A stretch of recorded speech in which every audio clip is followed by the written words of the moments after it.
He mopped floors in silence, passed by hundreds of employees every day. Then one night, the CEO read his name tag and dropped his coffee in shock. By the time the office lights dimmed and the last engineer had packed up, Adam Whitmore arrived.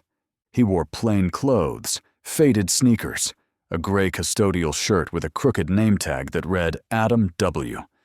Nobody looked twice. He swept the same hallways every night, mopped the same polished floors, emptied trash cans filled with startup coffee cups and scribbled code notes. The building pulsed with innovation, millions of dollars in ideas. But Adam was background noise. He didn't complain. He didn't interrupt. He simply worked. Quiet. Steady. Invisible. When young interns brushed past him in the hallway, earbuds in, he stepped aside.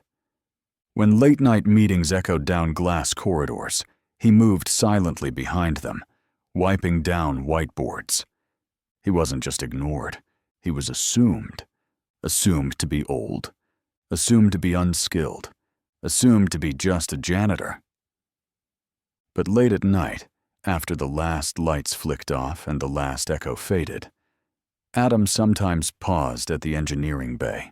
Rows of glowing monitors. Diagrams of architecture and firewalls. New encryption models scrawled across touchscreen panels. And Adam would stop. Look. And smile. The kind of smile that didn't belong to a janitor, but to someone who understood every line of code. Then he'd go back to mopping. And no one ever asked why. Until one night, an elevator opened, and the CEO stepped out. Brendan Sharp, CEO of the company, was not known for small talk.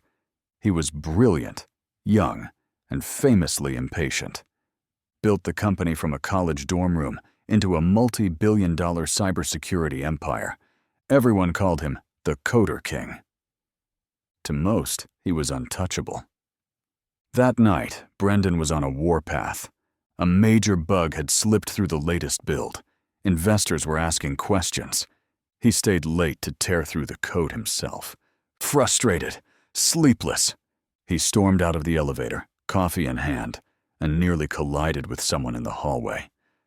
Careful, he muttered before glancing down.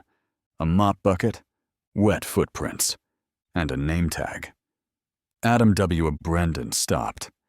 The janitor stood calmly, mop in hand, eyes soft behind a pair of wire-framed glasses.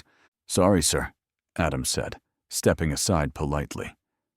But Brendan didn't move. He stared at the name tag again, as if reading it for the first time. Adam.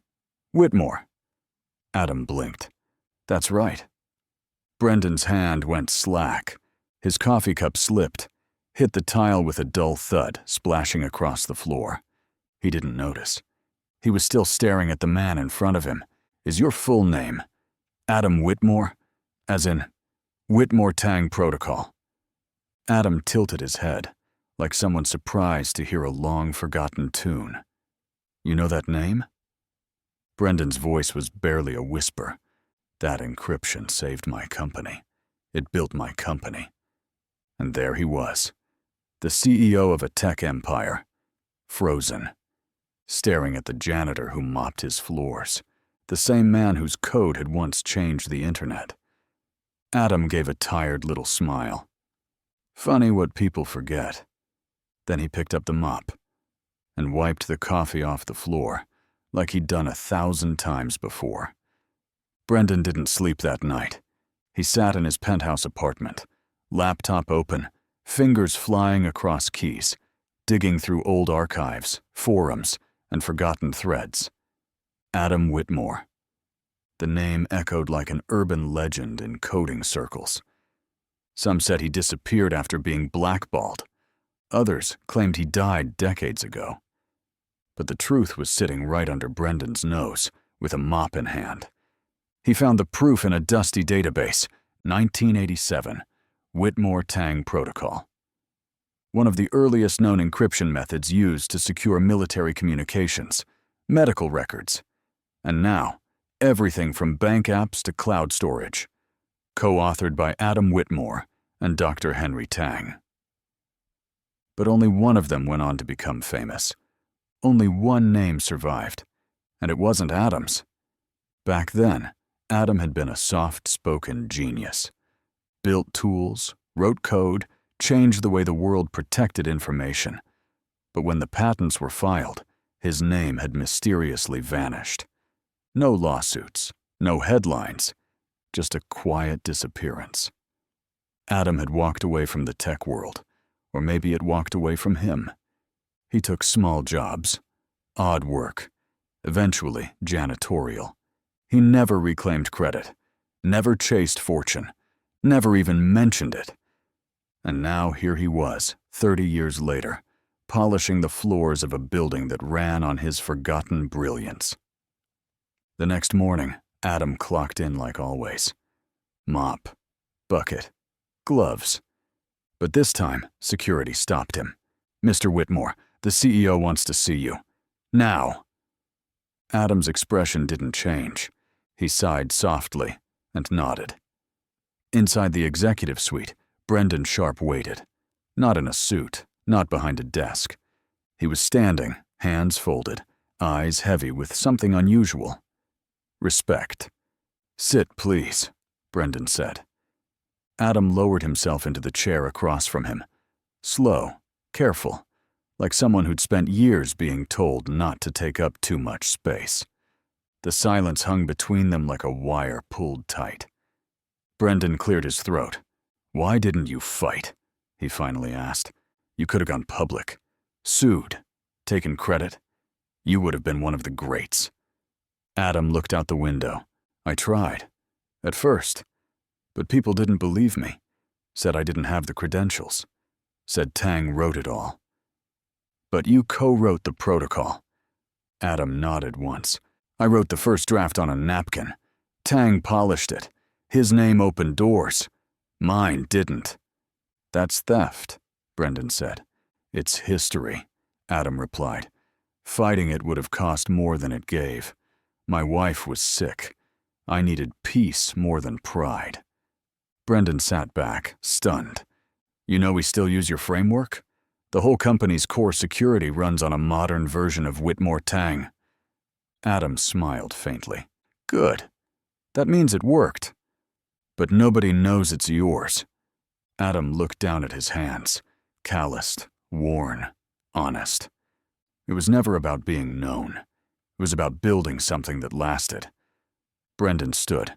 "I want to fix this. Recognition, retirement package, press.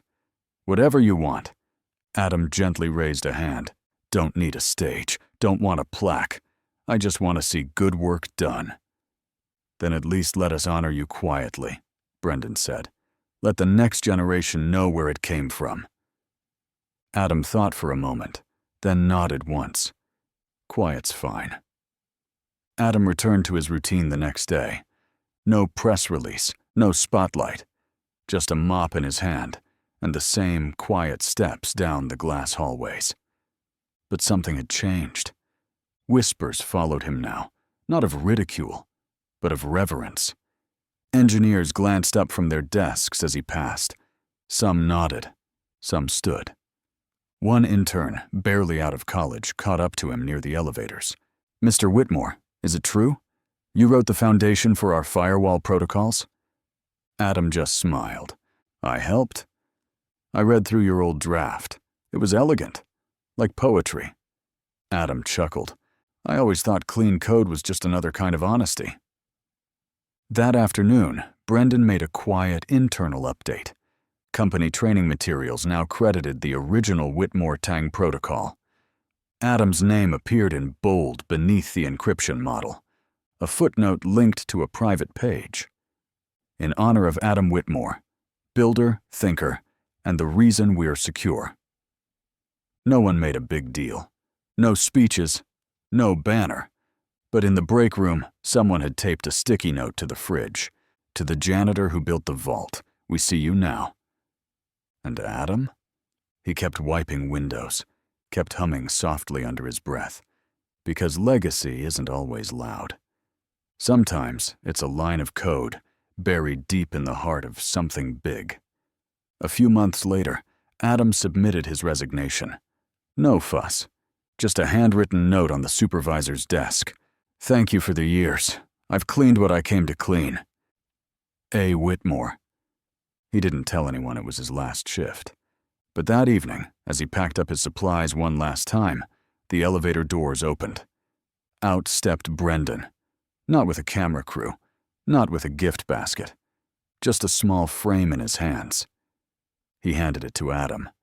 Inside, a printed copy of the original Whitmore-Tang protocol, line by line, annotated, highlighted, and signed by Brendan himself.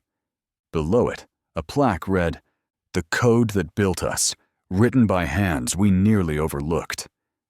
Adam blinked hard, cleared his throat, and tucked it under his arm. As he left the building for the final time, no one clapped. No parade.